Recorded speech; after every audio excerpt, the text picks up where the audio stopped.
এমন ভয়াবহ বিপর্যয় আগে দেখেনি কলকাতা। ৫ ঘন্টার এক রেকর্ড বৃষ্টিতে পানিতে তলিয়ে গেছে পুরো শহর। বহু বাড়ি গাড়ি এখন পানির নিচে। স্কুল, কলেজ, অফিস, এমনকি হাসপাতালেও ঢুকে গেছে বৃষ্টির পানি। যেসব রাস্তায় কখনো পানি জমেনি সেগুলোও এখন পানির নিচে। ডুবে গেছে ফুটপাতও। নজিরবিহীন এক বৃষ্টিতে থমকে গেছে পশ্চিমবঙ্গের এই রাজধানী। বৃষ্টি ও জলাবদ্ধতার জেরে শহরের যানবাহন, রেল, মেট্রো ও উড়োজাহাজ চলাচলেও নেমে এসেছে বিপর্যয়। এমন শোচনীয় অবস্থার মধ্যেই আসছে একের পর এক মর্মান্তিক খবর। কলকাতার বিভিন্ন স্থানে বিদ্যুৎস্পৃষ্ট হয়ে প্রাণ হারিয়েছেন অন্তত ৭ জন।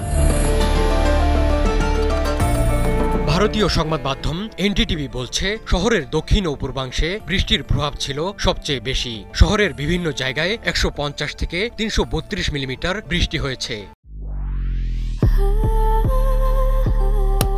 Walton switch, stylish and elegant.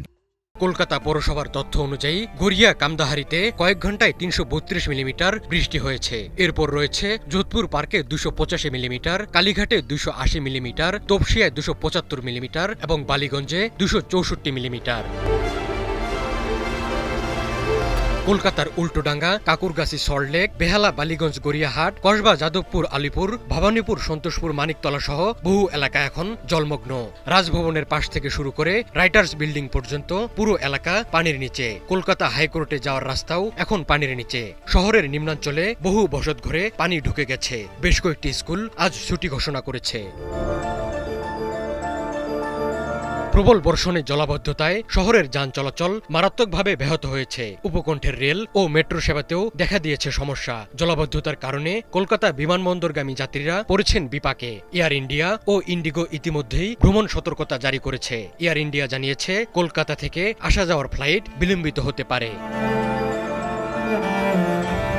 প্রাণঘাতী হয়ে উঠছে কলকাতার এই বৃষ্টি। বৃষ্টির পানি জমে বিদ্যুৎস্পৃষ্টে কলকাতা ও এর আশেপাশের এলাকায় ৭ জনের মৃত্যুর খবর পাওয়া গেছে। সময়ের সাথে সাথে বিভিন্ন জায়গা থেকে বিদ্যুৎস্পৃষ্টে মৃত্যুর খবর বাড়ছে।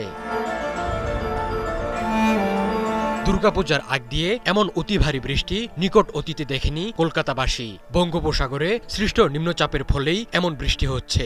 ষষ্ঠীর দুদিন আগে বঙ্গোপসাগরে একটি নিম্নচাপ তৈরির সম্ভাবনার কথা জানিয়েছিল আবহাওয়া দপ্তর। সোমবার কলকাতায় নেমে আসে এক ভয়াবহ রাত। এক রাতের কল্পনাতীত বৃষ্টি ডুবিয়ে দেয় সব। কলকাতা পৌরসভা বলছে, এমন পরিস্থিতিতে আর এক ফোঁটা বৃষ্টি না হলেও শহরের পরিস্থিতি স্বাভাবিক হতে সময় লাগবে প্রায় ১০ থেকে ১২ ঘন্টা। তবে আশঙ্কার কথা হলো, শহরবাসীকে আরও বৃষ্টির জন্য প্রস্তুত থাকতে বলা হয়েছে।